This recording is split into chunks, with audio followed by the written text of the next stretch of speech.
Pony, and welcome back to another episode of welcome back to another episode of Unwise Girls. I'm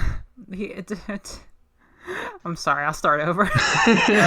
No, we gotta keep this now. You made this bed, you're gonna lie in it. Okay, I will lie in this bed of hay. Welcome back to Unwise Girls, where we discuss Rick Riordan's various funny little books, including right now The Sea of Monsters. I'm your host, Jacqueline. What does Chiron think of My Little Pony? Hello, I'm Jane. I think that he would like it. Like, he would have like a aesthetic keychain. Yeah, that tracks. We learned some interesting Chiron lore in this episode. We certainly do. Today we read 3 chapters because pacing is hard. So, Jane, do you want to tell us a little bit about our chapters for this week? I shall jump into the chapter summaries for this week. Chapter 9, I Have the Worst Family Reunion Ever. Percy, Annabeth, and Tyson decide that they need to bail on the Princess Andromeda, but not before confronting Luke and finding out what his plan is. On their way to do that, they overhear 2 of Luke's henchmen discussing the Ethiopian draken they have below decks, and Annabeth recognizes one of their voices as Chris Rodriguez, an unclaimed member of Hermes' cabin who has defected to Luke's side. As they approach the Admiralty suite, where Luke is, Tyson reveals another of his abilities.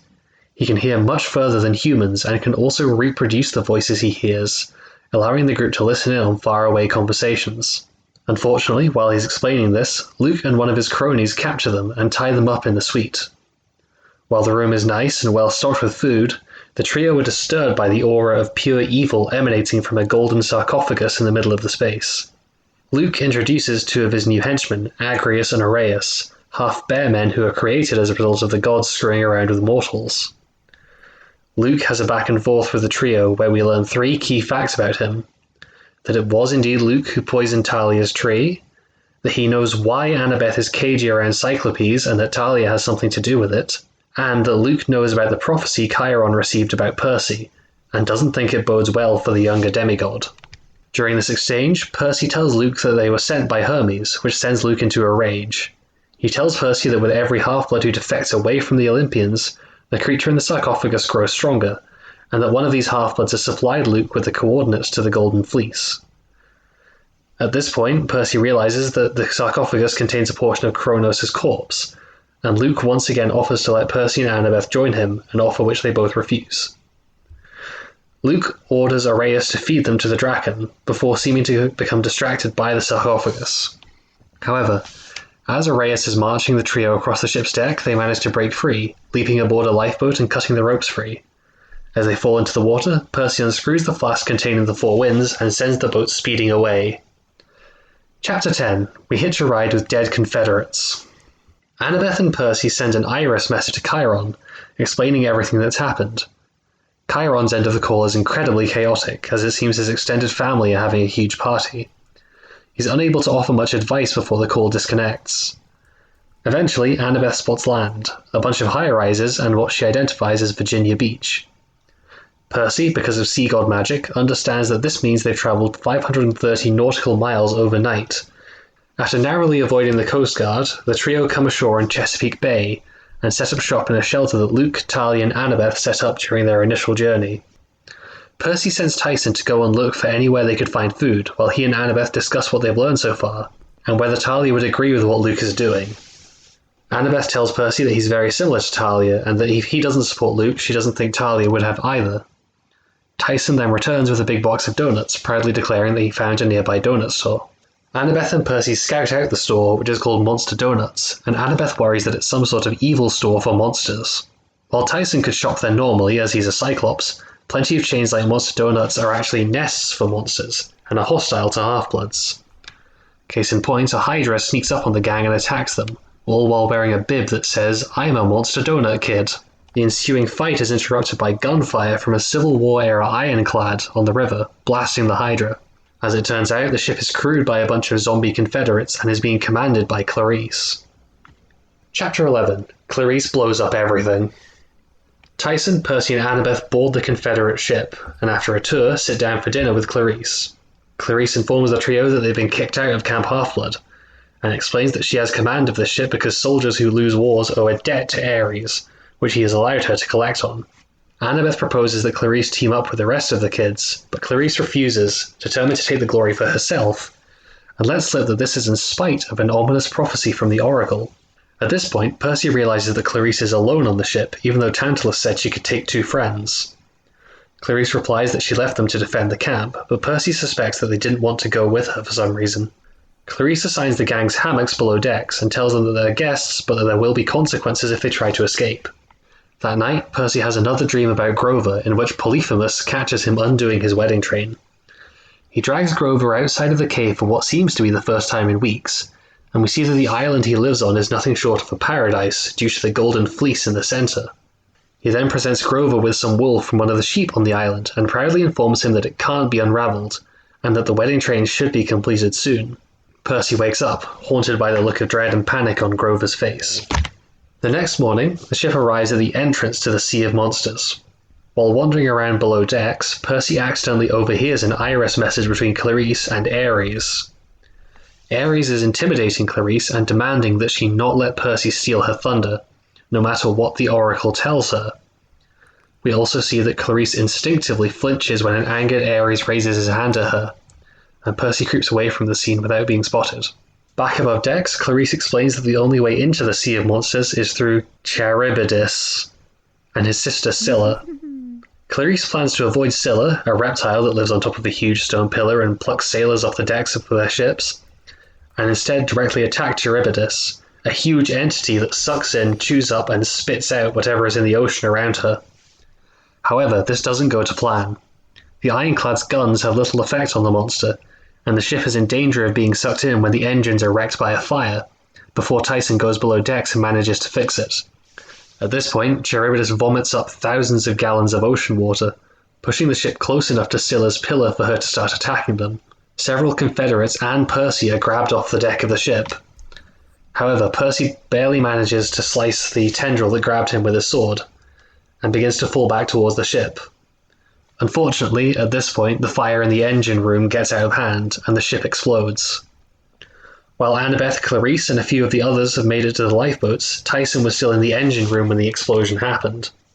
Before Percy hits the water, he hears the sound of wind howling as Annabeth opens the flask again, blowing both him and the lifeboats well away from the wreckage. He hits the sea, once again lamenting the fact that he's unable to drown. So, what did you think of these chapters? I like these chapters. I think they're pretty good. I still think that, like, this first chapter that we read, the Worst Family Reunion one, chapter 8, or chapter 9, could have been just combined with chapter 8. Yeah, it doesn't really need a whole chapter of setup. It's a pretty straightforward conflict, but also a really good one. Mm-hmm. Like, we get really good descriptions of, like, that help visualize the story, which I rarely ever can, like, visualize what's going on in a book. Yeah, same. But I noticed that, like, reading, like, the scene with Luke and, like, in the big room and stuff, the like, States room or whatever, mm-hmm. was very, like, I just could, like, see it playing out in the film of my mind. It was very nice. Luke is evil and hot now. White boy summer. Yeah, he does kind of have a Ben Shapiro vibe going on, I think. I'm sorry. I mean, I just said that Ben Shapiro. I just said that Luke is evil and hot, and you said, yeah, he's like Ben Shapiro. Hang on a second. I was not talking about the description you gave. I was talking about the description the book gave, which is, hang on, let me track this down. Okay.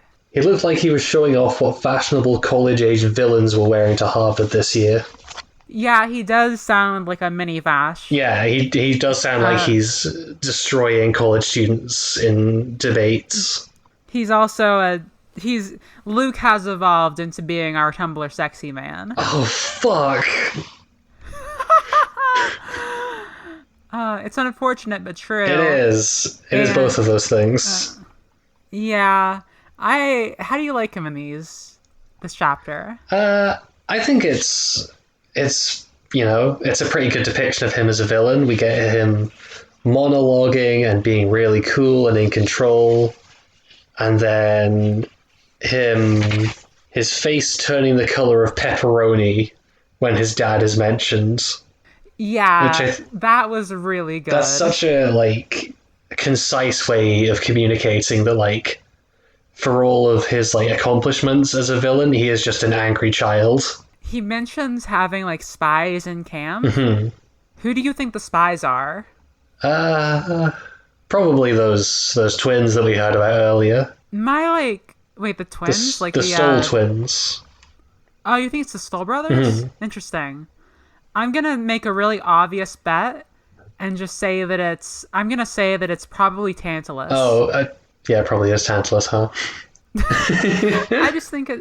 I think there's a distinct possibility that the really evil guy they introduced is a little bit evil. Listen, he said campers. Tantalus is not a camper. Oh, he said campers? Oh, I guess. I don't think it's the Slow Brothers. I think it'd be weird for the new... I could see it being maybe some Aries Captain people, or I guess that would explain why they didn't want to go with Clarisse, if they were rooting on her to fail. Can we talk about that too? What, the Clarisse stuff? Yeah. Sure. Which bit specifically? Because we get a lot of Clarisse in these chapters. Yeah, I am pro Clarisse Absolutely. Here, largely. We go forward. Let's go forward a little bit. We're at the... they get picked up by a Confederate warship. Yep. And... which is, I was initially very cagey about this, but I think I'm actually okay with it. Because the way it's framed is the Confederates are a bunch of losers who sucked at wars so bad that they now have to get bossed around by this small child. Very true. So I think I can accept it. I have so much stuff to say about Clarisse in these chapters. Because she was really cool. Absolutely. She is a badass decked out in armor. She got her feet up on the table, drinking a Coke or whatever. Just commanding her ships through the Scylla and Charybdis. It's very good. I was very happy when all of our predictions about maybe Clarisse will become more of an ally character were paid off by her sailing in and blowing up a Hydra with a warship. That was so cool. Yeah. And she's obviously not their friend yet even, but absolutely not. The first concession that we get is that she doesn't make them prisoners. She's oh, you're our guests. And she's on a ship full of zombie racists. I think on some level she has to be glad to see them. Very true. These chapters do a lot for Clarisse.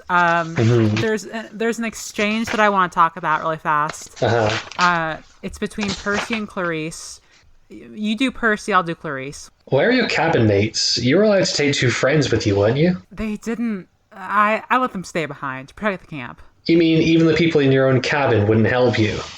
This is really interesting to me. Because I could see the answer being as literal as, yeah, they stayed behind to protect the camp. But she has that little pause of they didn't. And I want to know everything about that. Yeah, there's some shit going on there. Yeah, it's so interesting. The idea that has Aries Captain just gotten sick of Clarisse? And why? Because up to now, Aries Cabin has just kind of been a solid wall of mean assholes who all hate Percy. Yeah, represented by Clarisse, a mean asshole who hated Percy. And this is the first time we've seen any kind of cracks in that. So it's nice development for them. It is, but I'm just was she the only one who really cared about Border Patrol? And everyone else was being annoyed at her insisting on them doing it?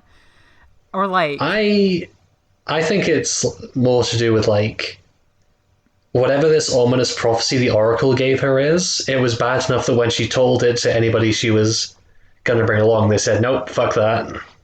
I think that's possible. I didn't even consider that, really. I was thinking, maybe... I think it's either like what the theories that I had. Either Aries Cabin isn't really a bunch of bullies, but Clarisse was like pushing them into being bullies, and that's why they don't like her. Mm-hmm. Or it's the opposite. Everyone in Aries Cabin sucks, and they all suck more than Clarisse, and she's like easy to pick on because she is like big and will give a reaction. I think it might be that, because also, like, at this point in the story, they don't really have any reason to hate her. She did just win, like, the chariot race for them. Yeah. I think your theory about like I think your theory about the prophecy makes a lot of sense. Mm-hmm. I'm curious to see how it unfolds. Same. Here's okay. So I went on the wiki. This is a little bit of an unrelated thing. Oh, okay. I was doing some fact checking, and I went on Clarisse's wiki page, and I carefully avoided like spoilers, and I looked through and I saw on her info box that she's apparently 6'6". Goddamn. So first of all, congratulations, Clarisse. You did it. You are so powerful. Second of all, I guess we have to make a retraction about that time that Percy was being like weirdly fatphobic or whatever towards her, or like the book was. Hey, I objected at the time. I said that I was pretty sure it was a different camper and not Clarisse. No, that wasn't true. That's objectively untrue. Is it? Yeah. Wait. No, No, I swear he was talking about someone else. No, it was Clarisse. He was talking about how she had like pig eyes and like an XXXL shirt. No, I remember what I said, that it was because I thought she was muscular. Oh, okay. You got confused. And I have to assume she is muscular, but like, I guess it makes sense that she would have like an XXXL shirt if she was 6'6". Yeah, that tracks. My God. I am, peek behind the curtain, I am 6'4", and I do have to buy very large clothes. Jane, Hello. I'm going to climb you. You are a mountain, and I need to reach the top. It's true. Simply stand atop my head. I simply will. I want to keep going on Clarisse for a minute. Because she does have another very important scene that I have many thoughts on. Her talking to her dad, Aries, and I completely forgot that it is like he is, and this makes so much sense because he is the god of like the looming threat of violence. So him being like an explicitly like violently abusive father makes so much sense. Yeah, that definitely tracks, and even outside of that, it tracks with the characterization of him we've seen. Yeah, what do you think? You said you had some thoughts. I do. I think it's a really interesting development because I think it like explicitly places Clarisse in a parallel to Percy. Because we saw in the last book that Gabe was also like a physically abusive father figure, but from the looks of things, it doesn't look like Clarisse has like a Sally in her life. Like she doesn't have any support coming from a different parental figure. It doesn't seem like it, no. So it's almost a kind of there, but for the grace of God go I kind of thing for Percy. It makes it like a lot easier to relate to, I think. And it like removes her from being the one-dimensional bully character, like pretty firmly. Yeah, especially because we get that Percy moment where he's like, I think this is something that has happened to a lot of people. Like you go over to your friend's house and you see something really uncomfortable or like something that, and you just kind of like ignore it and walk away because that is what the kids will do when they are faced with like parents being abusive or something to their kids. Yeah. Especially because Percy relates to that kind of.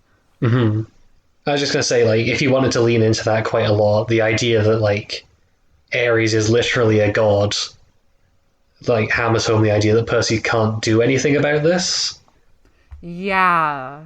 And plus with, like, Ares being a god and, like, her having this mysterious prophecy that's looming over her head, that's another really big, like, parallel to Percy because she is also, like, being pulled by the nose via, like, prophecies and, like, gods and everything like that. Yeah. Speaking of characters who are set in parallel to Percy, what did you think of the Thalia stuff? I assume this is all just, like, set up for later developments. Like as a standalone thing, I don't think it has a lot going for it. But like, I assume it looks like it could go somewhere interesting. I don't know. Yeah, I mean, I thought it was kind of interesting. We got because I like the whole scene of like them discovering the old camp that the three of them made. That is pretty fun, yeah. It gives us some more insight into like what their journey was like, and it's become pretty clear by now that I think this is going to be like a thread throughout the novel. Yeah, exploring And like Annabeth and Luke's past together. yeah, like that includes like Luke mentions in the chapter 8 that there is or chapter 9. Yeah, chapter 9. I keep saying chapter 8. Luke mentions in chapter 9 that there is like some history that Annabeth has with Cyclopes, and like it's interesting, which is interesting first of all regarding her behavior, but is also like probably it seems like that it's explicitly confirmed that that has something to do with the journey that they had on the way there. Yeah, my prediction at this point is that a Cyclops killed Talia. I wonder. I think that because she explicitly says like Cyclops can't be trusted, like it makes me wonder like did they like get tricked by a Cyclops or something?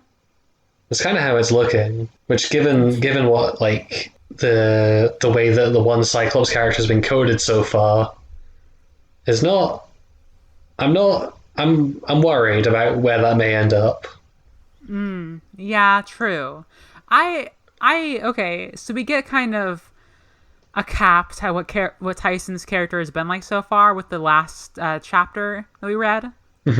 Because he gets his like big heroic moment. What did you think of that? I really like the stuff that Tyson gets to do in these chapters. I agree. It feels like he has a lot more agency. He's not just like basically a piece of luggage that Percy has to protect from getting slurs yelled at him. Yeah, he's gone from like that to like being an actual character most of all. I think we get a really suspenseful and harrowing ending because like maybe Tyson hasn't been the best of characters so far, but he's like one consistent thing is that him and Percy have been sticking up for each other the whole book, mostly. Yeah. And as like a story of like an older brother trying to learn how to exist around like a new younger brother, it's pretty by the book, but still effective because like you really understand Percy's desire to like save Tyson, just like Tyson saved him. And I don't know, Tyson's starting to feel like more of a fleshed out character, I guess. He's leaning into like the younger brother stuff, and that kind of works. There's a really good moment that I think sets that idea up quite well, which is where Luke like offhandedly calls Percy a fool, and Tyson like leaps to his defense and says that he's not a fool in pretty much the exact same way that Percy's been defending him for the entire book. And it makes the relationship feel a lot less one-sided and more like, okay, these are two people who actually care about each other. Yeah, I think that's really it's effective payoff. It's really good. It's not really good. It's getting better though. The Tyson stuff is definitely getting better. I'm glad because we were really put off at the beginning. I think that going back to the camp stuff, or not the camps, going back to like the little hidey hole that they set up. It's obviously like an important scene because Thalia in this book is kind of like a, I don't know, would you call her like a damsel in distress? I'm not sure I'd go that far, to be honest. Like, it's just a tree that used to be, I think she's like pretty firmly dead, and it's just a tree that exists where she was that's in distress. I kind of don't agree. I think that like a lot of this journey feels like a trip to like Annabeth isn't just going to save a tree. She's like, it feels like she's trying to save her dying friend who is with her at like the hardest points of her life. Yeah, I guess that makes sense. Yeah, and I feel like that exemplifies a lot of like we kind of talked before about how like Thalia's tree dying felt like a lot of grief from Camp Half-Blood happening. Like somebody else, like somebody. So I think it is, to me, it kind of feels more like that than just like some kind of memorial tree that they're protecting. And Percy is like jealous of Annabeth, which is an interesting reaction. How so? What makes you say that? I guess it's weird to say that it's interesting that he has a normal kid reaction, but he's basically saying like okay, Percy doesn't have a lot of friends. Percy has like Yeah. 3 friends. Hmm. And he used to have 4 friends, kind of, but then one of his friends tried to kill him. Yeah. And he's he's hearing like one of his only friends talking about like this very intense traumatic shared experience that she had with other people and not Percy, and he reacts with it by having jealousy. I think a lot of times kids like will react that way, like, you've had life experiences outside of me knowing you, what the heck, why didn't you invite me, that kind of Yeah, thing. that's true. I guess like my main worry with that stuff is just jealousy in a lot of kids media is like portrayed in such a like tiresome and repetitive way that I'm really hoping Uh-huh. that it doesn't just manifest in like Percy being shitty to Annabeth and refusing to explain why at some point. I'm gonna say that I don't think that will happen. Nothing's indicated that, but I'm worried about it. Understandable. Like you said, nothing's indicated it. Like, we didn't get that in the chapter afterwards that he said he was jealous. We didn't get it in the chapter after that either. So Hmm. I think that it's probably going to be something that is like portrayed well, but I don't know. I guess we have to wait and see. Oh, also on this page, I noticed what I think might be our first instance of something being localized in this book so far, Oh, which is if you go up a little to when they're just like getting to the little campsite. In my copy, it says, "All I saw was a patch of brambles." Then uh Annabeth moved huh. aside a woven circle of branches, blah, blah, blah, blah, blah. Does it still say brambles in your version? My loan went up. I don't have the copy right now. I Damn. I put a hold on it, so it should be back for the next episode, but I don't have it right now. Tell them you have a Why podcast. wouldn't it have the word Is brambles? brambles not like a British thing? No. Huh. What are you talking about? Well, because it's like there's like a really weird regional divide in Britain where like if you're from Scotland you call them brambles, and if you're from England you call them blackberries. Oh, maybe I don't I don't I've never heard of that at all. I Usually I just hear like brambles as like a really generic, like, there's a bush of thing. I Oh, okay. and like yeah, I think of like Sleeping Beauty or whatever, where they like there's like trees and brambles and thorns. Like, I just think of it as like a pointy bush kind of. Oh no, I mean, I guess that would make more sense in the context here anyway, because brambles are very specifically like a type of berry. Yeah, Okay, that's interesting. Okay, are they good? they are. You can just like pick them straight off the bush in like September and eat them. Aw, that sounds tasty. It is. So that could have been localized, but I have no way of checking. Hmm. Well, either way, we have discovered interesting things about the word bramble. Very true. What do you think of Monster Donut? I would love to have a monster donut right now. Yeah. I Really hilarious, honestly. Like, hydras are like bred to be used to farm out their life force for the creation of more fast food chains. That's batshit. Wait, that's not how I read it at all, but that's a much better way of looking at it. How did you think it was? I literally just read it as like these things are the physical manifestations of hydras because they just keep multiplying. I think it was kind of implied that like the hydras were being bred or something like that. Yeah, I think it says at some point that they're like a nest. Uh-huh.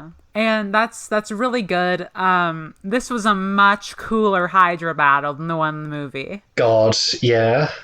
The absolute coward Chris Columbus refused to give the Hydra a bib around each neck that says "I'm a monster donut kid."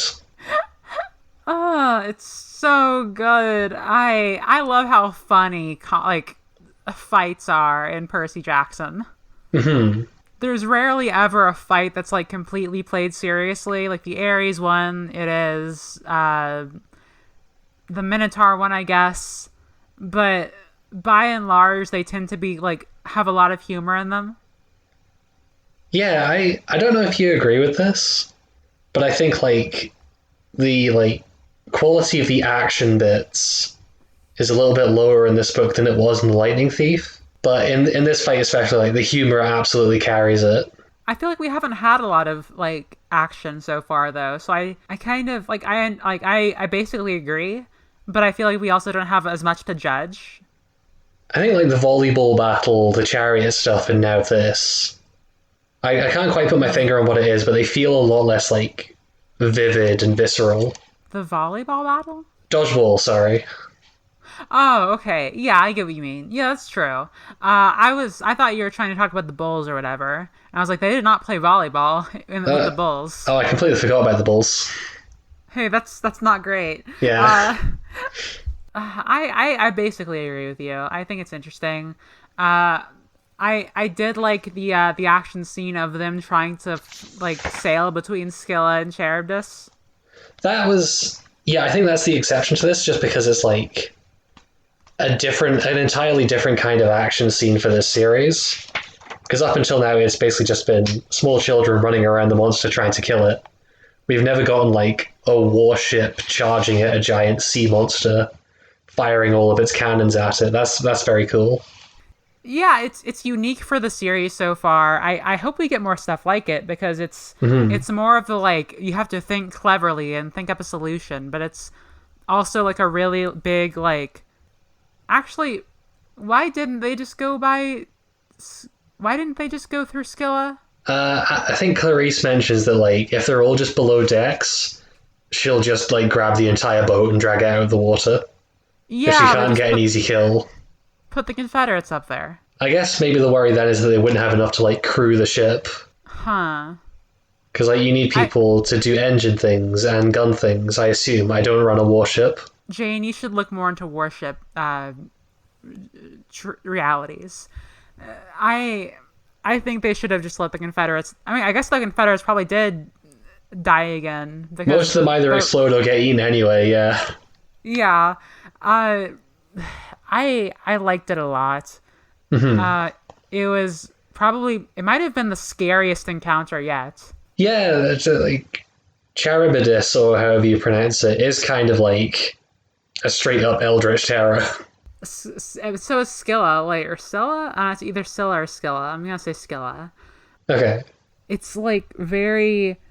Oh, there's some mysterious thing. You won't see it until it gets you, and it's up high, and it'll grab you right out of the air. It's really good. So I did enjoy this one. Yeah. I think also what you were saying about, oh, you have to be clever and find a solution to the fight. I think this is a really good this fight is a really good demonstration of why you need to do that. Because Clarisse very definitely does not do that. Her plan is sail forward, shoot gun, and it goes horribly. Her plan is to shoot Charybdis until it dies. And for a giant sea monster, that just doesn't work. With 19th century cannon. Yeah. Oh God. There's one thing we haven't talked about yet. Uh-huh. That I think is essential to speak on. Okay. We need to talk about the Centaurs. We do. I love the Centaurs. We only get a hint of it so far, I think. But when they try to iris message Chiron, he is at a centaur rave. I want to go, okay. It's been a couple episodes since we've said anything like this. But this is so much better than Harry Potter. You thought we'd escaped, but we're back. Like Charybdis, we have been sucked back into the hole of talking about Harry Potter. Oh, we've been spit out. Would it be scary to be in a whirlpool if you were just a person? Yes. Are you sure? Because I feel like it's scary if you're on a boat because you'll get sucked in with all the pieces and you won't be able to you'll get hurt. But I feel like if you're just getting sucked into a whirlpool as a person, that's no problem. You'll just swim back up, right? You'll get forced under the water and drown. You just swim in a different direction. Harder than the whirlpool is pulling you in? Well, you get pulled down under the whirlpool, don't you? Yeah. But if you think that you can swim harder than a whirlpool can pull you in, I would be interested to watch that play out. No, but like if you get pulled under the whirlpool, then you are under the whirlpool, so you're no longer in the whirlpool, which means that like you're not being affected by the whirlpool anymore, so you can just swim to the side and like then swim up. I don't think mythological creatures like Charybdis, which like represent whirlpools, would exist if they weren't terrifying and like killed a lot of people and weren't like trivial to get away from. Yeah, but I think that must be from boats, right? I think it's the boats that are the problem. How often do you get out into the middle of the ocean without a boat, though? I don't know, sometimes. I'm saying I think it must be an effective solution. If you see a whirlpool that's going to suck your ship in, just jump off the side. Just jump out, wait for the whirlpool to disperse, and then drown in the normal water. No, just swim to the shore.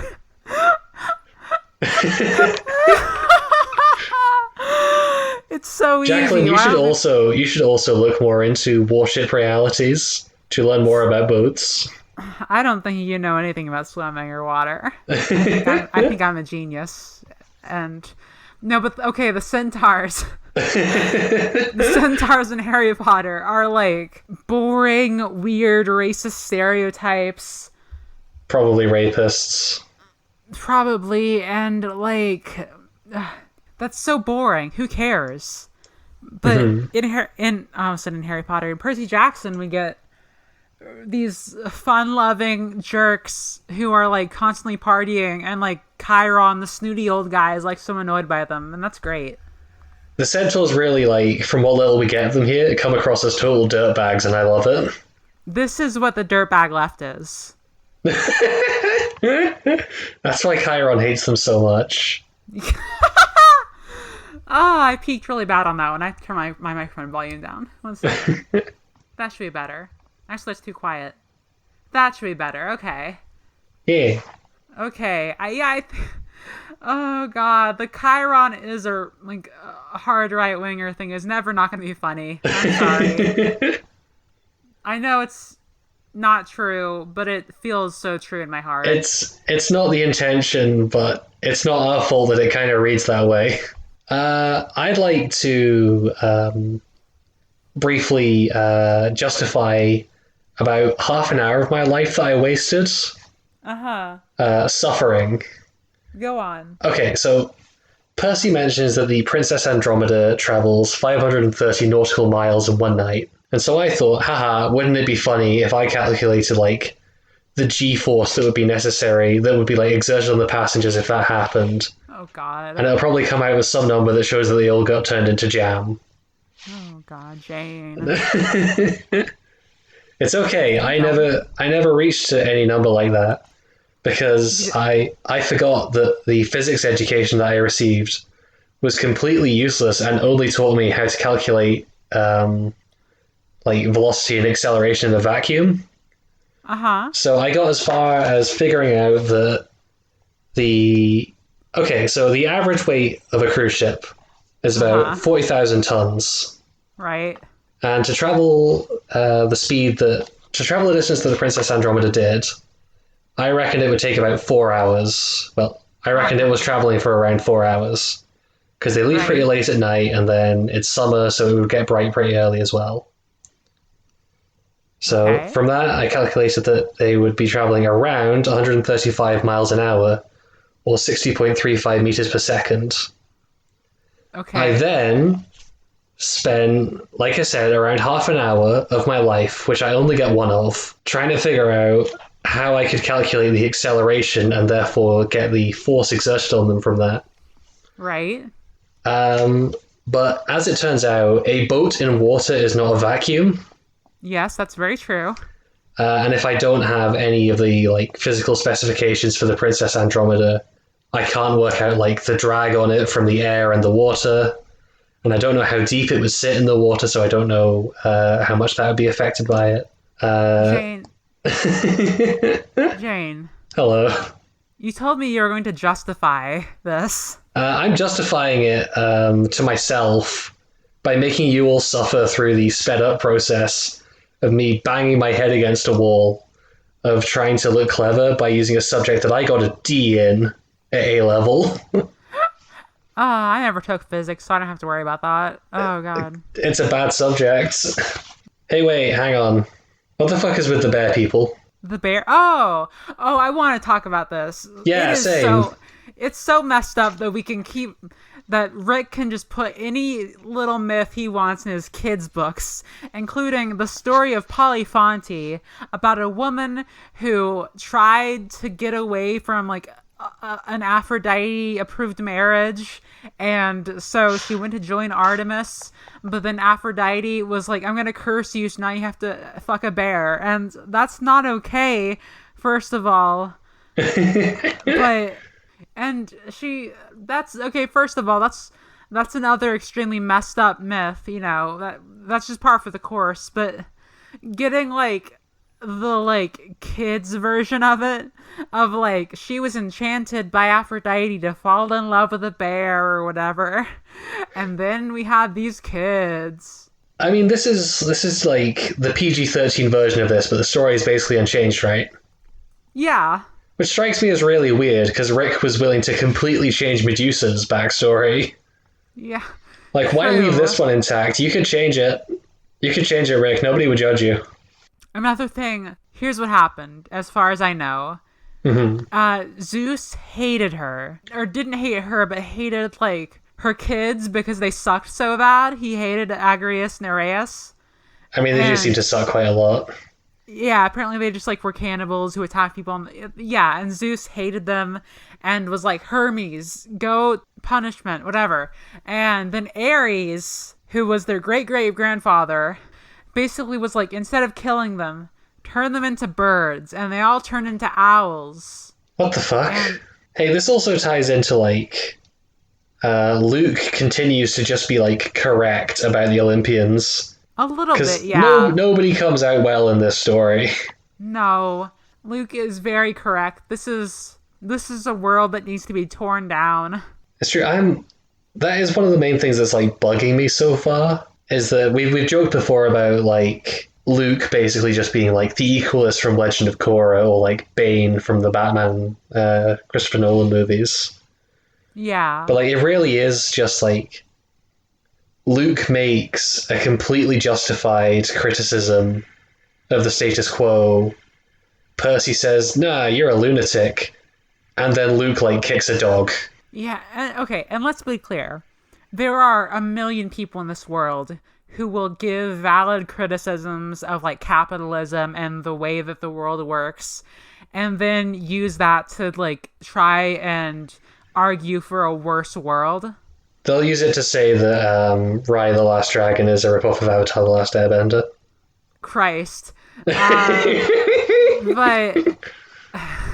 we're gonna get canceled by Lindsay Ellis stans now. Then we'll have to release a movie-length video about how we're... Okay. It's okay, we've already released one solemn JPEG. We've got the process down. We can do another one. Yeah. Oh, God, yeah. Did I show you someone made, like, a cyberpunk edit of that? Really? Show me after the podcast. I will. But, okay. Christ, what were we saying? The gods suck. The gods suck. I do think that Luke... I don't think that this is another instance of, like... What's that guy in Black Panther? Like, Kilgrave? Killmonger. Killmonger. There are so many Marvel villains who just have the word kill in their name. There's Kilgore, yeah, he's the child of Ironmonger and Kilgrave because they can't come up with new names. Yeah. I know this is comics or whatever, but whatever, who cares? Exactly. Killmonger, this isn't the case where it's like, he has a lot of valid points, and then they give him one really bad point to, like, make him the big villain. This isn't that case. This is definitely a case of, like, Luke is baby fascist. Not a baby, he's like 18. He's normal fascist who is, like... he was like levying those criticisms to try and like get his own personal gain, but it rings the same way, so I understand what you're saying. Yeah, like, again, I'm not expecting Percy Jackson, 12-year-old fictional child, to just, like, say politics I think are correct. I would just like there to be maybe just like a little more conflict than just them calling him a crazy idiot. Just because Yeah. beyond anything else, that would just be make for more interesting scenes. Like even if they were just saying like dumb liberal garbage that I don't agree with, it would just give it a little more texture. This is kind of like Hades. Uh-huh. Speaking of bringing back things that we talk about a lot, this is kind of like Hades because that's, I would say, like, it plays with two different ideas. The idea that the underworld is capitalism and the idea that, like family or whatever, you know what I mean? This is kind of similar insofar as it's presenting itself as a story where, like, the Olympians are, like, family, and, like, you have a bad relationship with your family or you have a good one, you know, complicated relationships with family. Mm-hmm. But it's also presenting this theme of, like, the Olympians kind of, like, run the world Badly. But we don't engage with that as much. Yeah. And so it's kind of, and, like, I think it's complicated, but I hope that they do engage with that more because I like the Olympians as, like, your weird family stuff, but I also want it to be, like, actually grappled with the idea that, like, there is, like, stuff happening that is, like, systemic with the Olympians. Yeah, because I mean, like, even in these chapters, we see that, like, the book's not completely afraid to go there. Like, the Monster Donut thing, as stupid as it is, and as much as it's played for a joke, is, like, at its core saying, hey, these things are evil. They kind of fucked up. Uh-huh. Yeah. And that, So I think there's room for that. I think so. Let's wrap it up. Let's do our famous segment. All right. Okay, this is an obvious one for me. Clarisse is 6'6". She is trans. Absolutely. There is no argument. She is a queen. Trans icon. We need more trans bullies. Please. What about you for our little funny little segment? Mine is, like, all of Chiron's extended family, because they are absolutely in, like, a gay bar in Miami or something and just having a ball. Oh God, you're right. I love it. Oh shit. I almost forgot to mention something that I kept, like, I've written it like 5 separate places in my notes saying, mention this at the start of the episode to sound smart. This is why you need to write down notes on an actual page instead of writing it down in disparate pages across a book. Listen, perhaps. But I learned an interesting fact about the name of Luke's sword. Backbiter? Mm-hmm. Which is that in Norse mythology, one of Loki's alternate names is Backbiter. Oh, okay. Yeah, that is interesting. Which I think is just, I assume that's intentional. Almost certainly. We talked about there being, like, subtle references to Norse mythology and Percy Jackson already. Mm-hmm. But, yeah. And I think it retroactively makes that really great scene of Luke leading Percy into the forest even better. Because, like, giving him a sword named after a trickster god is pretty good foreshadowing that he's about to do a betrayal. Very true. It's such an evil sword. It's a very evil, very cool sword, and I can't wait to see it actually get used in a fight. I really do. If I could, like, get, like, a replica Backbiter of my own, I would be living life. Fund us on Patreon. Okay, I think that actually is everything. Yeah, speaking of Patreon, that wraps it up. Thank you for listening.